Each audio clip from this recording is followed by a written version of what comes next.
It's 8:07. I'm calling to order this meeting of the RTM F&B Committee to two things to start this meeting that wasn't on the agenda, but I'm just going to mention it. I am going to be the clerk for the remainder of the year, just to honor Mike. And what I'd like to do is now just take a moment of silence before we continue the meeting in honor of Mike Heights.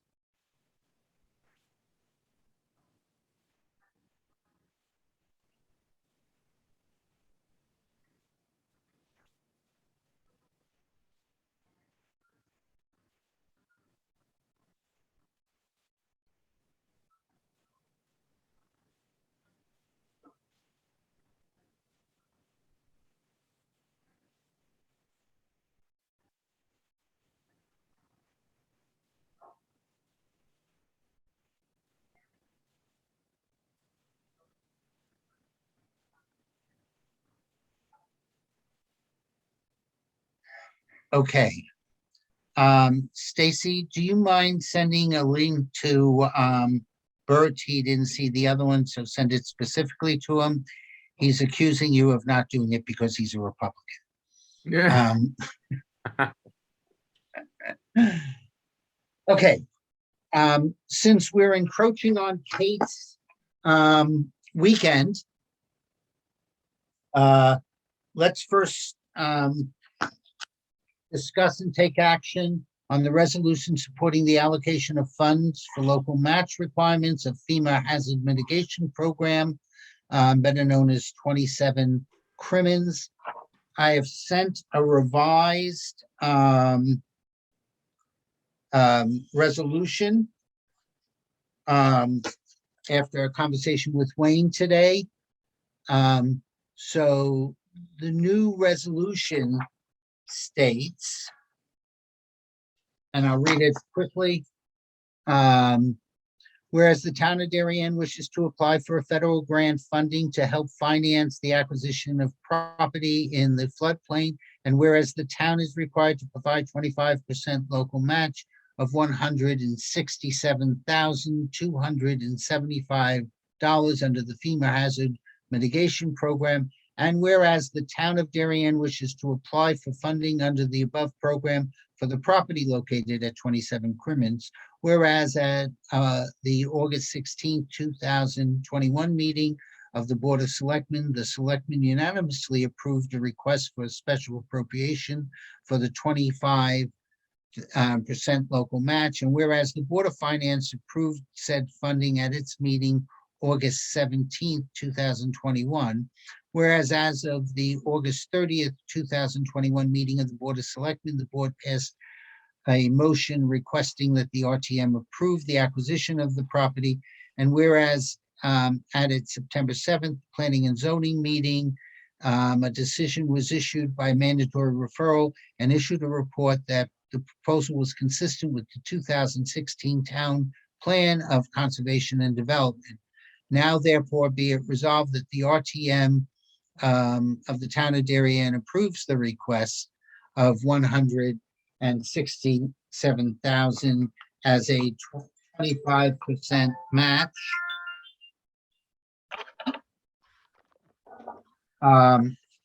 And now I have to get to the other additional thing. Pardon me.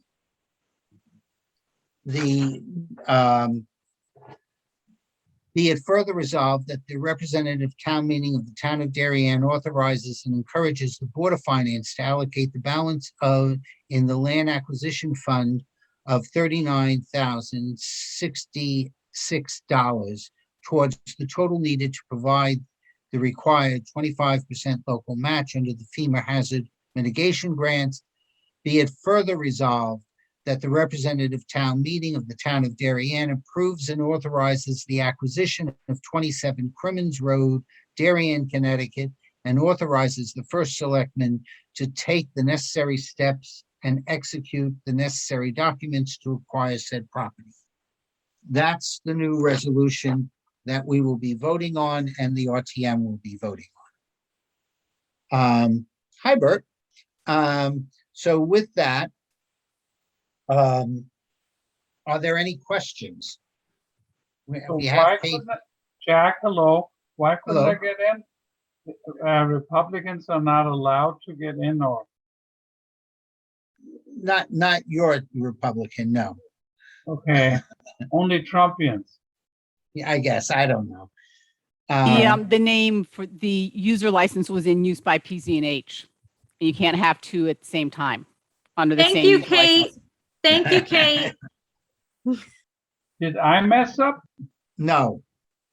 Okay, I'm relieved. When we had to move our meeting, that's what messed up. Okay, I'm relieved. Okay. So Liz, Rob Lyons, Iris. Jack, Martha has her hand up. Martha, go ahead and speak.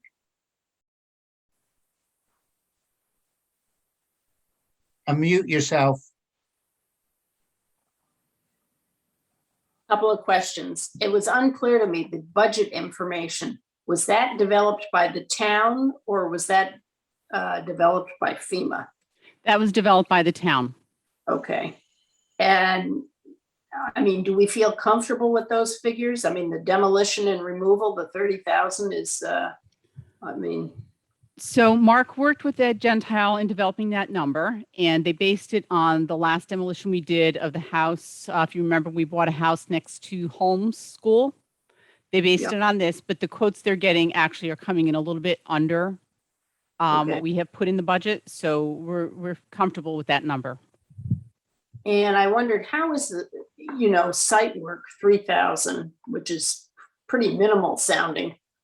What is going to be the quote, natural state of the site after demolition? We've got to remove the buildings and Yep. any impervious surface. So the driveway has to be removed. So it has to be something like the driveway would have to be reseeded. Mhm. And then it basically will be a grass lot.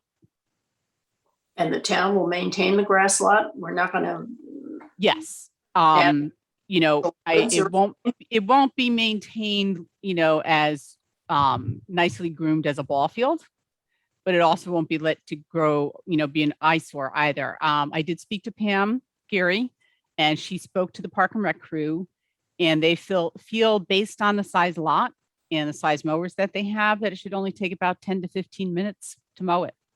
okay, we don't want to turn it back to a completely natural state or a pollinated or a garden or something like that. We haven't discussed that. But I think we do have to be mindful that it's in a neighborhood, and we don't want it to be an eyesore. So we'll need some level of maintenance.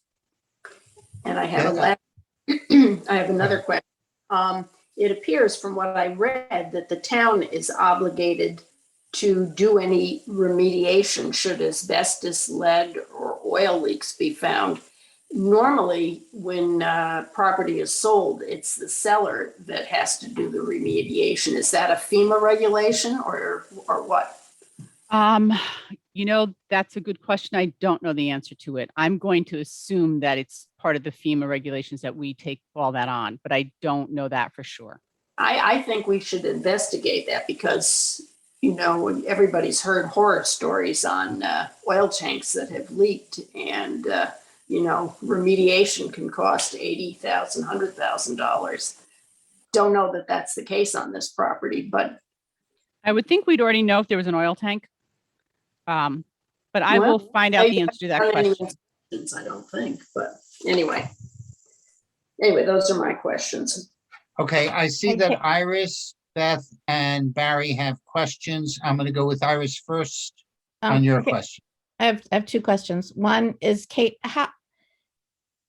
Sorry, just What- writing the notes from Martha's questions. no, that's fine. I'm curious. I would really like to see this turn back to its natural. I mean, I'm all for this, and I think that we as a town should turn it back to its natural state, which would be, it was probably some sort of wetland marsh where the creek kind of came in and out, because most of Darien was. Are we going to do anything like that so that there are also ways that we could use this property possibly to mitigate the flooding on the other properties. Is there any, there's a lot of stuff out there about where you track where water goes. And then sometimes there are places that you can block it and it will go somewhere else. And so that you Well, can direct it to go to this. Yeah, that's not, that would be a totally separate issue, and that has a lot of other consequences. So with where this particular property is located, if we did some kind of, like maybe a retention pond, right? That may positively impact one of the other properties, but this one is the middle property. Okay. You have 3 down there that have had issues in the last 2 storms. So this one is in the middle. So it wouldn't impact the one that's like if I think if I've got it right, the one that's closer to like Renshaw. I don't think you could do putting drainage in on 27 would positively impact that property. I'm not even looking at like really drainage. It's like making it more natural. So it becomes Well, a that's natural the idea. drainage. We have to leave it as natural. So let the water go there. But I don't know that that's going to benefit the property, the first Lower property. beyond. Okay. Yeah. And are you considering like putting native plants in or anything like that? So it becomes. We're not planning to do anything out of the, at this point, other than let the grass, let the grass Let it be there. naturalize. Yeah. Okay. Over time, I would believe that the natural vegetation will take hold in the property. And if, you had punks and reeds and other things like that, as we used to call them, that would eventually take hold. Unless it becomes a field of Japanese knotweed. Yeah. So that would be my only Yeah. issue is that we don't let invasives get into it because then that's a whole nother cycle. But my second question is in reading that big 25-page report that you sent, it says there's 7 other properties that have applied or are in various stages of applying for this FEMA grant. For a similar, yeah. Similar to some that with the town helping them. What's the town's, if they were to get approved, what's the town's obligation to say yes to all of these? Or do we have to say yes before they even apply?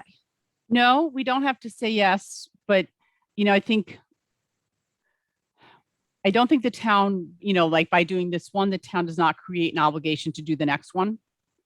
But I think if you read through the PowerPoint that Mark put together, the odds of them all being approved in the near future by FEMA are not great. When you look at the cost, the aggregate cost, if we were able to get all 7 done, is more than is allocated to the state of Connecticut under the current program. So, and it takes this, the application for this one, it was started a couple of years ago. Oh, okay. And the timing, that we got notified shortly after the July storm that the project was feasible, it really didn't have to do with the July storm so much, Okay. It was and is the homeowner, they're all on board with this? Like, Yes. Yes, I've Yes. spoken to the homeowner. They're very much on board. The other thing to notice in Mark's report, he would have been here, but he's on vacation, is he will be at the RTM meeting. Yeah. And, Is that not all of these homes are looking for a complete buyout. Some of them are looking for a grant to raise their houses that would then mitigate their flood situation. And that's a significantly less obligation. for us. Yes. In the case of a house being raised, does the town still need to contribute 25%? No, actually, that puts more of a burden on the property owner. They have to have skin in the game in that. I do have another question. I was a little bit confused about the garage issue because I do know when you raise homes, you are permitted to have a garage underneath, because that's not living space. So I was kind of thrown on how that, decision. Yeah, so I'm not sure about that, but because the garage is detached. So the proposal to elevate was strictly for the house. But, understand they're also at a point where the remediation would cost more than 50% of the value of the home. So they're in a position to do anything, elevate, renovate, they'd have to bring it all up to current flood codes. So I'm going to go to Barry next, and then I'll get you, Beth. Yeah. Can you hear me, Jack? Yep. Yep. My question was really along similar lines. I'm in favor of the acquisition of the property, but I think we shouldn't spend any money on it except to improve drainage, which is something that we're going to have to be doing in a lot of places in Darien over the next few years. Well, yes, I would agree. I do want to add one little bit of information. There potentially will be some minor ongoing cost. Crimmins is a private road, and the residents pay about $100 a year or someplace in that area for one of the neighbors to plow that road for them. So it's minimal at best. In addition to, as Kate mentioned, the maintenance of the property. Beth, you had a question?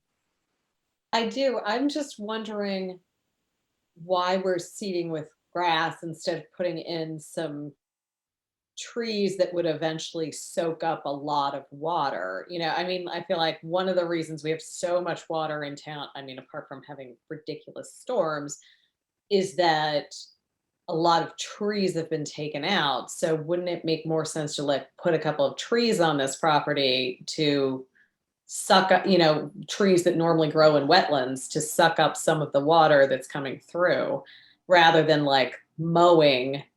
I know grass absorbs some water, but it doesn't absorb nearly as much as a tree or something. Yeah.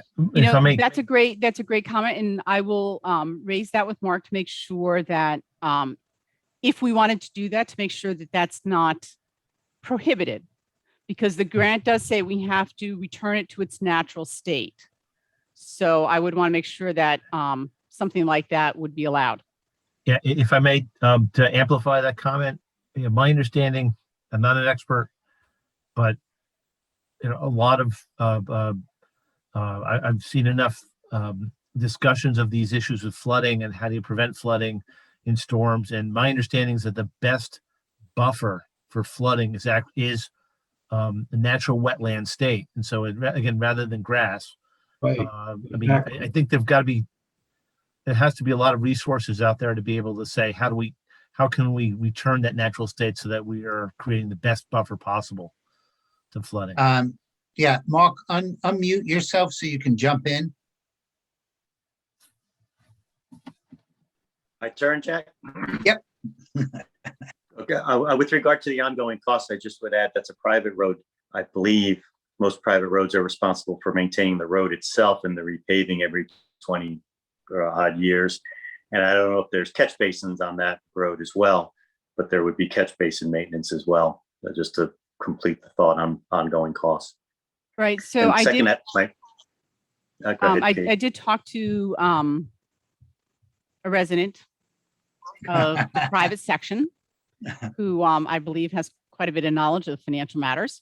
And they don't have any kind of ongoing community common charge. There's nothing formal that they do. So yes, we might have to, at some point, as the owner of a piece of property, help assist with the cost of repaving or something like that. But it's not a formal charge right now. So Kate, you're choosing not to identify the financial individual, and so I'll honor that. Go ahead. Mark, your second question. No, my second comment actually is I agree with regard to wetlands, reverting them to their natural state to be able to absorb the water, or really to allow the water to collect. I'm not an expert, but I suspect a hydrology study could be done to find out what could be done to make it more of a place to retain water, given the areas susceptible to it. I want to be able to let Kate go, but I will mention, because I had a conversation which we're going to deal with on the next item, dealing with that the last storm that we had, Mark, you and I had a conversation after the rules that, we knew that the public works garage was in a flood zone, and Martha, you do as well, being on the building committee, which is why certain things were taken out of the lower level and put to a high level. That being said, my understanding is the water had filled virtually the entire bottom place in Ida. Yes. It was 8 feet high. Yeah. But So understand that was a 500-year storm. There's very little that is ever built to withstand a 500 storm other than critical facilities such as hospitals. You wouldn't build the highway garage to withstand that kind of storm. We were absolutely better prepared for it after having been through Elsa, with being able to move the equipment out quickly to high ground. But we did still suffer losses. now, I will say we may see those losses later, but in conversation with Jen, understand some of the lawnmowers that we might need to replace are about 32 years old. In fact, one of the trucks that was there, which they were still using, is a 1940s Ford truck. So we're fortunate that we have the finances, but some of these were probably, it's amazing that we've been able to keep them alive all these years as well. Yeah. So some of these may have been due for replacement. Bob, I see your hand is raised, and then I'll go back to you. Yep. Quick question, Kate. Away from the potential liability that Martha had mentioned or the general land maintenance, do you have a sense for whether or not there are other liabilities that we should be mindful of today? On this property? On this property, yes, sorry. No. Beth, you had another follow-up question? Nope. Anybody else have any questions? Iris did. I was Iris? just going to say that I hope that the town is going to have a better plan for the garage because, well, yeah, it's a 500-year storm, but everywhere in the country is having 500+ year storms repetitively now. The weather is only going to get more dramatic or stay about the same. So I wouldn't bank on this being a 500 years, another one of these not happening for 500 years. So I would hope that the town would put in a better, like when we go buy these new cars and all this stuff, that we have a plan to move everything to higher ground or some sort of mitigation in the back. I mean, I think that we as a town really, really have to start thinking about our flooding, especially when it starts flooding our equipment. Well, so it's going to happen more and more.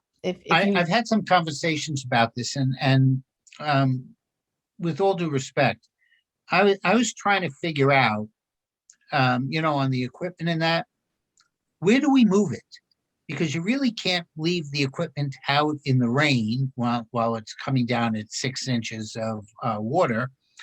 I do know that some of the trucks were moved up to the swap shop. I know other trucks were moved to 35 Leroy and removed elsewhere around town to get them out of the way. But that, I think that's the bigger question. Like, we don't have a parking garage in town at this time where people can go and move cars and other things like that. And you definitely wouldn't put equipment there for fear that when you come back, the equipment's not there. So that's a question that is more longer term that will have to be figured out. Ed is already has some plans in place. I don't want to speak for him. So But he and his crew have talked about it, things that they can do on the property itself to move vehicles in a storm. Mark, is your hand still up? Yeah, I put it back up. Yes, I did, Jack. And Kate, I agree with you. Ed and his team are resourceful, and I don't doubt that there's a solution to get that equipment. If we have a adequate heads up to get that equipment to a place where it can stay dry, even if it's as simple as put the equipment in the upper garage and put the vehicles up on high ground that can go outside. I saw plenty of boats, trailers, and vehicles parked up at the high school. So the private sector found a way to move their assets to higher ground. I'm sure with some thinking, this group can come up with a solution.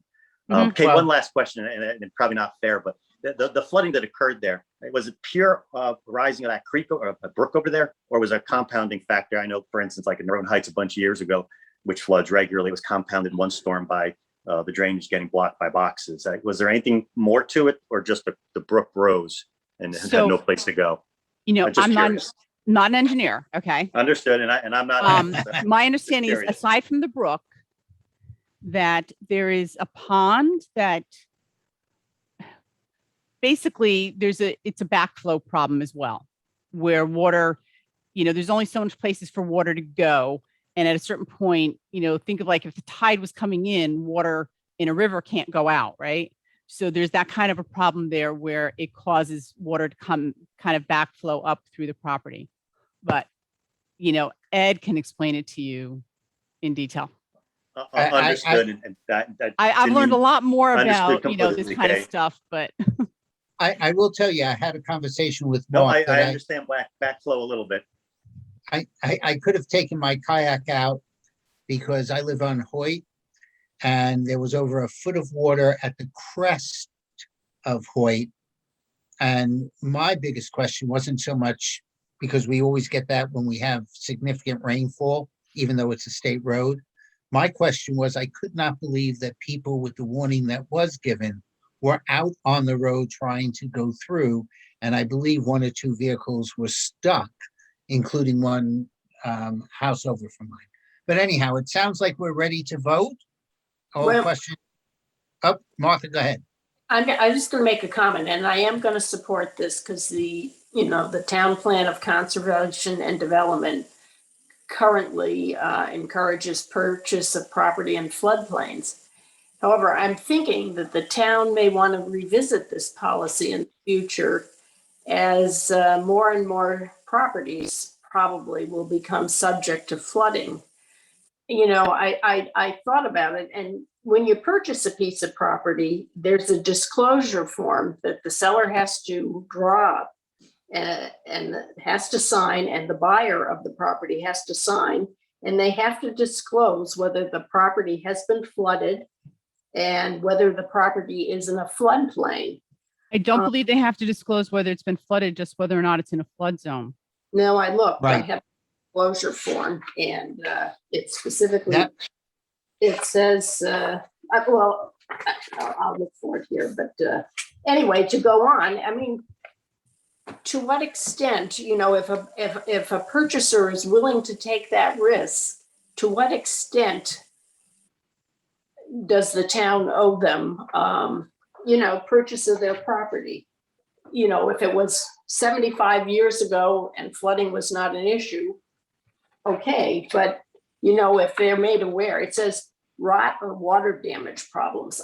To me, that is flooding, and and is the property in a floodplain? Yes. Anyway, I think we ought to revisit that because, I think we could be subject to a lot here. And fortunately or unfortunately, FEMA is not getting, doesn't have that much in the way of money, but, you have to think about this, I think, anyway. I will say that I had a conversation with the owner of the property, and they did know that it was in a flood zone. But on the document, they were told, at least at the time of the purchase, that they only ended up with puddling. So it wasn't until they put in their first it wasn't until they put in their first claim to FEMA a number of years later that they found out that puddling was much greater than the puddling that they were told. So, Well, there's something Mark, that seller. is your hand up again? Yes, sir. Yes, sir. I just want to make sure I understand as it relates to this program and FEMA and consistent with the town of plan of conservation. The town's not obligated in these instances to pursue. Isn't it on a case by case scenario where we're choosing to proceed, That's given that correct. FEMA is contributing three? Okay. That's correct. So because I do agree, this is not going to stop. It's going to continue. There's plenty of flooding in Darien. We all know that. I'm on Holly Lane. I know firsthand.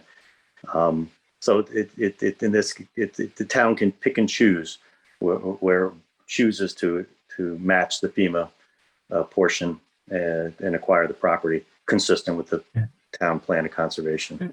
Correct, also, but I'd like to add, if I I may. just want to say also P&Z and the EPA, if there's new construction going on one of these properties, do have some say in what goes on. I'm aware of, from speaking to somebody, that in one or two instances where the road is basically in a swamp, and in the old days, they just thought that they could put sand in there and build, that are other land management boards and commissions are well aware of flooding issues that are going on and have made adjustments to site plans and other things like that accordingly.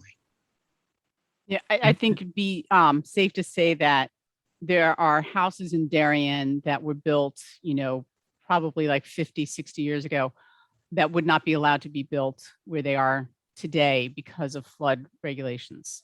But the regulations didn't exist all those years ago. My one concern, and I think that I would advocate for the town to be very specific about the criteria and make sure those criteria are well known, well documented, and approved by everybody.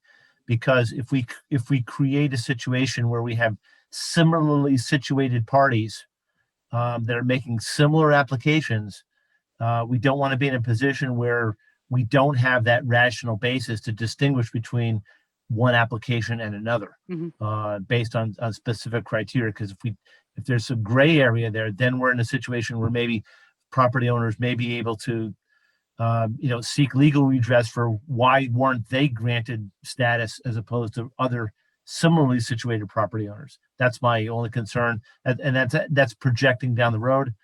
But I think in discussions about how we handle this stuff, it would be wise to keep that in mind. I have another quick question before we vote. I know that Mark's presentation was a bit long, but I hope that everybody thought that it provided value. Did they? I mean, just because I have the option, because we're going to be primary on this, I have the option to move it, the motion, and then yield the floor to Mark. And I think, Kate, you and I can talk about maybe getting it down to a little bit more condensed area and then speak to Seth, because I did think that the work that was done there is, number one, relevant to the property, and number two, relevant to the future, that it's worthwhile for the RTM to hear. So that's something that next week you and I can talk about. Sure. Because I did think it was a good report. A little longer than I expected, but it was a good report. All right. Can I have somebody move this motion? I see Peter, and I'm going to give Mark as the second. We're supposed to do a roll call, but I'm not sure we need to. So Jack, the rule that the Rules Committee, I believe, put together for the full RTM is that, and actually this is, the state, as long as, if it's a unanimous vote, you do not need to do a roll call. But if you have anyone vote no, then you would need a roll call. Well, yes, and having participated in that rules discussion, because I wasn't about to have 100 people called out on everything, including other things. Are there any no votes on this? speak up, raise your hand, stand on your head. Seeing none. Well, It doesn't matter if anybody's abstaining because it doesn't matter. It doesn't change the unanimous vote. So I am going to take that this passes unanimously. Is there any objection to that assumption? No? Kate, thank you very much. Enjoy your weekend. And if And anybody thank you cares, the very Giants are much. winning. What? The Giants are winning, if anybody cares. The Giants, when I turned off, the Yankees were only up 2-1. Can we stop the Um, game now then? Is that? I know, I know. No. We're going to be done with the other stuff real quick. All right. Okay. Because I Thank you, haven't Kate. eaten yet Bye, and I'm Kate. hungry. Good night. Thank you, Kate. Thanks, Kate. Great job. All right. So the next motion also deals with the flood, and I had to get on the phone today with Wayne it's so much better. Yeah, take a look. to have that have a slight modification. You can look probably there. So I'm going to read the motion as it is now revised. And the Board of Ed passed it as it was revised last night based upon conversations with Palin, myself, and Jen. So on the purchase of 3 vehicles, whereas July 9th, 2021, Tropical Storm Elsa caused significant amount of flooding at the Ledge Road Garage, which is used to house maintenance staff and equipment. And whereas as a result of the flooding, 3 vehicles were submerged underwater, resulting in the determination by the CRIMA that these vehicles would be considered total losses, whereas based upon the value of the CRIMA has assigned to these vehicles and the cost of replacement as well as the deductible, there would be a financial gap of $65,621 between the cost of replacement and reimbursement for the vehicles, whereas any reimbursement received from the insurance coverage will be returned to the town. Now therefore be it resolved that the RTM of the town of Darien hereby approves the appropriation for $147,862 for the replacement of these 3 vehicles destroyed during Tropical Storm Elsa. Be it further resolved that said appropriation is subject to the approval of the Board of Finance and potentially the Board of Selectmen. Be it further resolved that the source of appropriated funds will be determined at the discretion of the Board of Finance, whether from the capital reserve contingency or other sources as determined by the board. I've requested that we put this on so that if the Board of Finance decides that they want to use general fund funds, we're ready to report on it. And if they choose to use the capital contingency funds, we're at least showing the support for this. The changes is that the amount is grossed up to the total amount of 147, and that the insurance of 80,000 plus returned to the town. It will be recorded in the reserve fund for capital non-recurring expenses as revenue for insurance recovery. So that way it's all in one account going forward.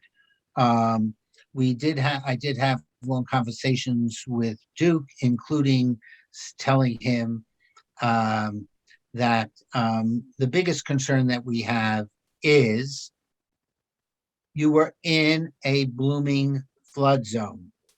What were you thinking not to move these trucks on any storm? And all he said was, you are right, but we do now. So, and then that's how I found out that it was 8 feet up in water. And part of that 8 feet of water also hit our salt area. So the salt then ended up going into certain things that were down there, which is only further exacerbated the situation. But there's no way to move the salt. I'm sorry, that could not have been done. So I need somebody to move this. Do I have somebody? Stacy's going to move it. Do I have a second? I have Beth as a second. Okay, is there any discussion that we want to have on this, or are we ready to vote? Can I just ask one question? Of course. So the trucks are just insured at the value that the trucks are at and not like full replacement value. That's correct. And is that the way all of our equipment is? That is correct. And is there a reason we do it that way? Does it make the insurance cheaper or should we? Yes. Is it, well, now that we're getting all flooded and stuff like that, maybe should someone revisit that? It's worthwhile to raise to see if we can. So I will raise that issue. I mean, I'm fine with the replacement. I don't have an issue. I was just thinking like, well, gosh. Maybe And- that's and just by the something way, that we've always done, and maybe we should look at the cost comparison. It might still be the correct thing to do. It might be something that needs to be. And I'll let you know that a week ago Friday, while I happened to be at the town dump, I got a call from Duke letting me know that this was going on to the Board of Ed agenda. And so he and I talked about how we move it through the various organizations to make sure. And part of the reason is, and just some asides, my housemate works in the automotive industry, and that's all of her clients. And she was speaking to one of the dealerships that she has, rather large size one, and she said, he said, I have 26 cars on the lot. He said, do you know how much we really have? And she said, about 1,000. It's a big dealership. He said, we have 2,500 cars on the lots at our place, and we only have 26 now. If we were to delay the purchase of this, which is already back to January, we would not, and we're sourcing it from around the country, to be honest with you, we would not be getting it just a month later in February. We might not be getting it until June, which is part of the reason why I look to expedite this and get it on the RTM agenda for this month. In addition, the offers that they have for the winning bids say that by mid-October, they have to accept it or those trucks are being sold elsewhere. That's how bad this, it's basically chip shortage and some steel issues. So, that's what's going on for anybody. And it didn't get any better because all those cars that got flooded in Ida, there's no cause for these people to even go by, to be honest with you. And New Jersey, unfortunately, doesn't mark on their titles that the car was totaled due to flood. So who knows whether or not those will end up back in the marketplace. Anyway, are there any other comments on this, or can we go vote on it? Mark? Jack, what specifically are these vehicles used for? Are they essential? I'm trying to get what I'm driving at. Are they essential use, time sensitive, ambulance, fire? I mean, I know they're not ambulance. I know they're not fire trucks. No, I know mean, what you're trying to say. Yeah. How essential is it? Because I need a car. I'm not buying it for as long as I can wait until the market changes. Absolutely. I would say 1 out of the 3 are essential. We are replacing 2 of them in the interim by folks using their own trucks. So, but my understanding is in Ida, we virtually lost all of our mowers for the Board of Ed. This isn't for mowers, though. We're talking about vehicles. No, but I'm saying we're going to expect to see something else coming down the road. Understood. So, and that Thank you, was Jack. And I think that's very resourceful people using their own trucks, and I absolutely would advocate for them being reimbursed, obviously. right. So, but that's what it is. Fortunately, they aren't the new ones that we just got. I mean, I believe one of them's 14 years old, and while these things do last for 20, 25 years, and as Mark, you related to me after rules, it's very fortunate that this town has the resources that can replace them. But as always, we want to be good stewards of our taxpayers.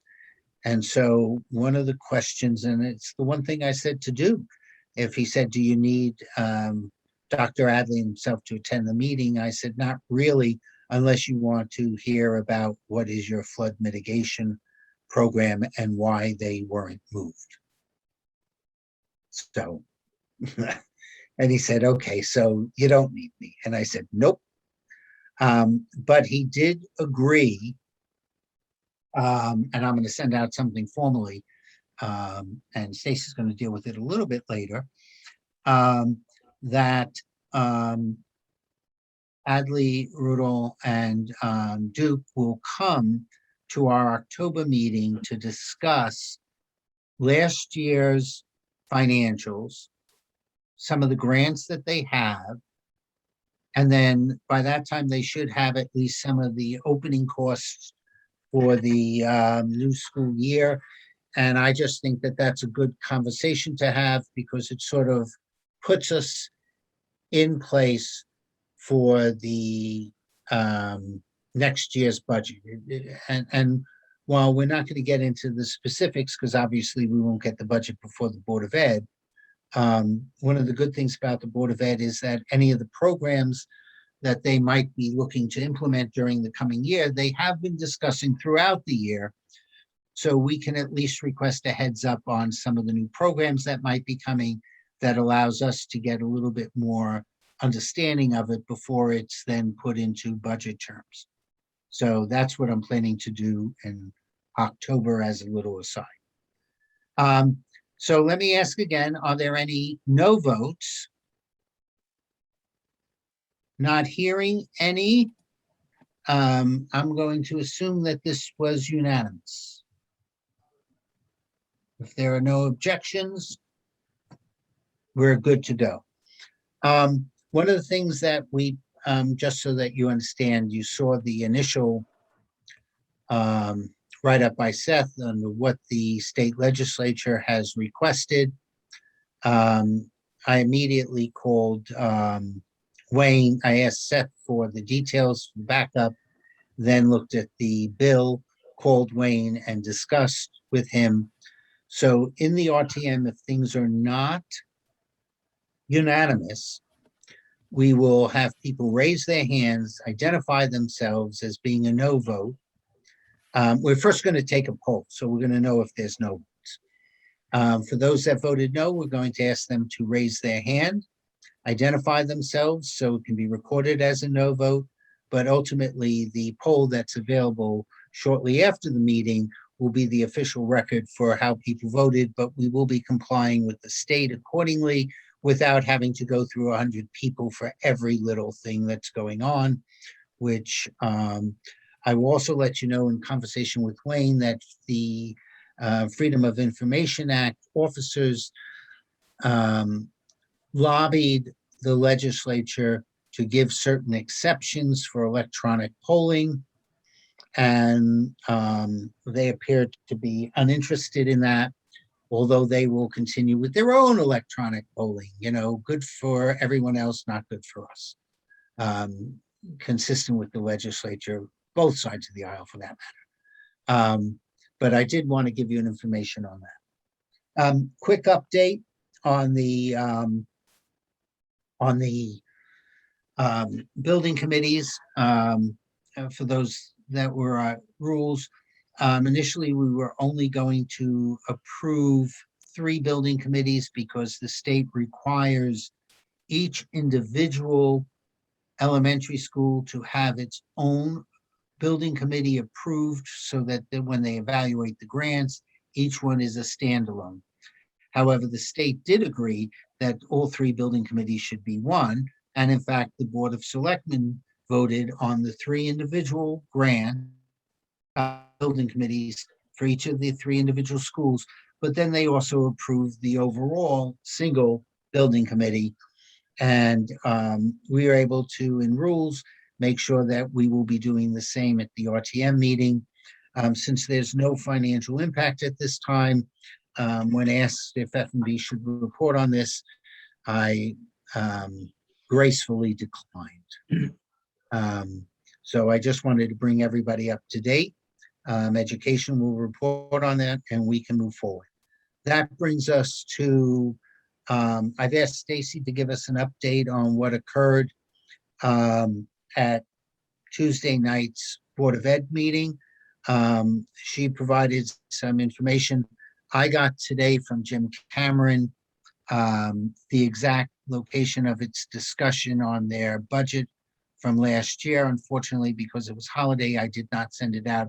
I'll send it out later tonight, but it's specifically exactly where that Vimeo is.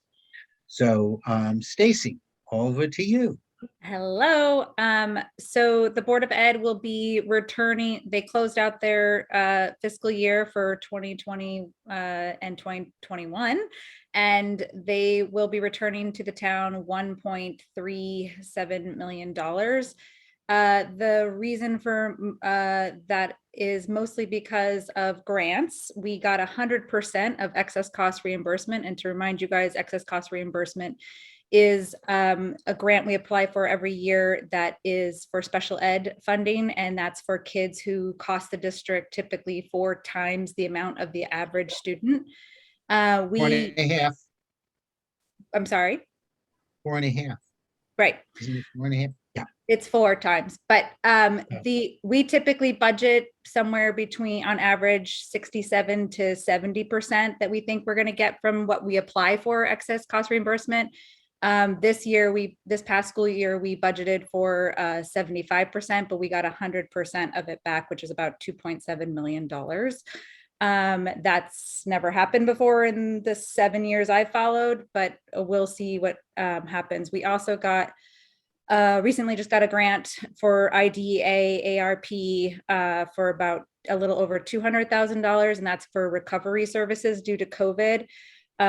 They think that that will be a 2-year grant because the IDEA grant is typically a 2-year grant, but they're waiting for clarification on that. The other reason for the reimbursement to the town is that 2 administrators left, so there was some savings due to them leaving. There was also transportation savings, both in sports, athletics, and in special ed. Legal fees savings, both in general ed and in special ed. And then they stopped the COVID cleaning on the weekends at some point, and then substitutes was down because quarantining went down in the spring. Anything else that they were talking about coming down the road? How did the classes look? Other things like that? Well, I thought they were looking to add 3 sections from what the enrollment was, if I'm not mistaken, or is it 4? So yes, so they set their sections in their August meeting, and there was still one more class that was close to breaking, but they did not break that class. Instead, I emailed the committee about that back then, but instead they used the money to offset some of the other salary expenses that I told you about. They needed an extra PE teacher for the high school, and there was a stipend that they needed, so they used the budget control for that, as well as breaking a couple other classes. Is there anything else in that meeting? It wasn't a short meeting from what I was looking at. Well, financial, so you mean Tuesday night's Board of Ed this past weekend? Yeah. The financially, it was that part was 7 just minutes. an overview of closing the past school year, the fiscal year. That was really only about 5 minutes long. And then the trucks, which was another 5 minutes long. But that was, the rest was. But the rest of the meeting seemed to have a lot of presentations in it. Yes, which was curricular and goal or related. Okay, so as I said, I will invite them to our October meeting. I would appreciate if everybody took the time to take a look at some of the information. If there are questions that we do have, get it to myself, and I would forward it to them prior to them joining the meeting. It's never my intention to have elected officials or our town employees caught And in they awkward plan- position. They plan on, you were talking about October, so they are gonna have a Board of Ed Finance Committee, Subcommittee meeting on September 23rd to talk more about their reopening expenses so far this year. Okay. Let me take a look at the agenda, which I have all over the place. And I was looking for.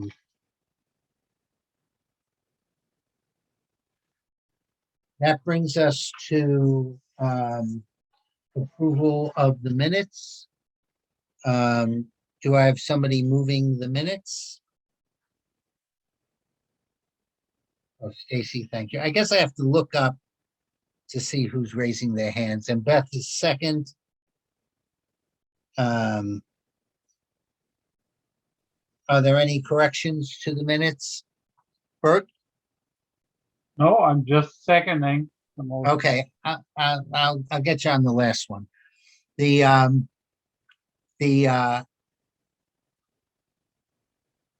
Are there any no votes on the minutes? Seeing none, I take it's unanimous. I do hope that, Bert, that we can talk about how you enjoyed your trip to Germany. And thank you for the pictures. Uri said, oh my goodness, that was one of my favorite places to go since she lived up in Schleswig-Holstein. Bert was in Kiel amongst other places in Germany. So I will take a motion to adjourn, and I'll take Bert since he had his hand raised on the prior one, and Barry will be a second.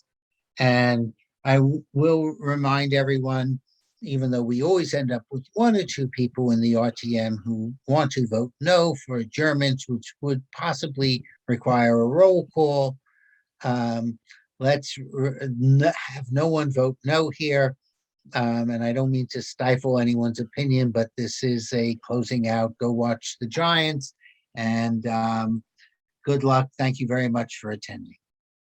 Stacy, Jack. thank you.